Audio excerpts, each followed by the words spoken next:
માતા પિતાને એક ચેતવણી છે કે તમારી સાચવણ સજા ન બની જાય. ધ્યાન રાખજો કે તમે તમારા છોકરા કે છોકરીને બહુ સાચવો છો, કોઈ વાંધો નહીં, પણ ધ્યાન રાખજો કે એને કામમાં એટલા બીજી રાખજો કે નવરા પડીને ખોટા વિચાર ન લાવે. કેમ કે આજની સંગત અને આજની રંગત એટલી ફરી ગઈ છે, તમને ખ્યાલ જ છે. તમને એમ હશે કે હું મારા છોકરા કે છોકરીને કોઈ કામ ન કરાવું, કોઈ દુઃખ ન આપું, કોઈ જવાબદારી ન આપું, એટલે એને પૂરેપૂરી નવરાઈ મળી જાય છે. કોલેજના ટાઈમમાં તો ખાસ કરીને બગડવાનો ખાસ ચાન્સ છે.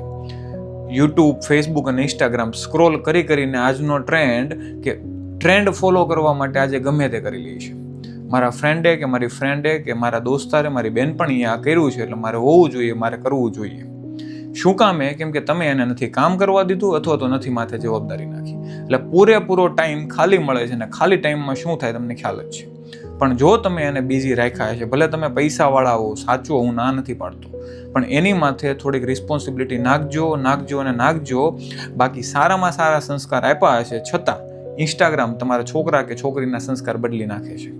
જેવું આમ સ્ક્રોલ થાય ને એવા તમારા સંસ્કાર સ્ક્રોલ થઈ જાય છે. તમે સારા હશો, તમારી સાચવણ સારી હશે, પણ એને એ જજમેન્ટ લેતા યંગસ્ટર હશે, યંગ જનરેશન હશે, એમાં નહીં આવે એનાથી જજમેન્ટ શું સાચું શું ખોટું.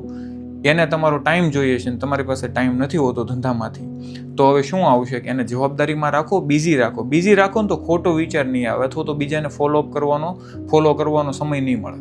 પણ જો તમે એને ખાલી રાખ્યા કે તારે કાંઈ કામ નથી કરવાનું, તું તમ તારી રીતે મોજ કર, એટલે તમે હેરાન થવાના છો.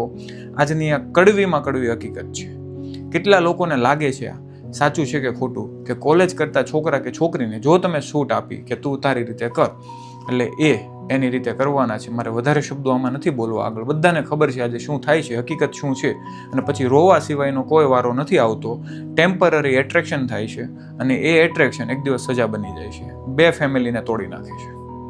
એટલે હું ખાલી એટલું જ કહેવા માંગુ છું મા બાપને, તમે સાચવો, પણ એક જગ્યાએ એની માથે દબાણ રાખો.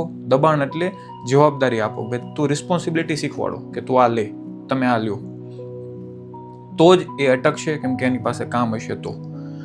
તમને શું લાગે છે કોમેન્ટ કરજો. આ કરવાની જરૂર છે કે નહીં? હું સાચું બોલું છું કે ખોટું? હું મોટો નથી, હું કોઈ સલાહ નથી દેતો, બટ આ કરવાની જરૂર છે કે નહીં કોમેન્ટ કરીને કહેજો, અને શેર કરજો તમારા મિત્રો સાથે અથવા તો વડીલો સાથે, કે ખરેખર જે બહુ છોકરાઓને છોકરીઓને સાચવતા હોય ને, પણ એક વખત આ વિચારવાની જરૂર છે.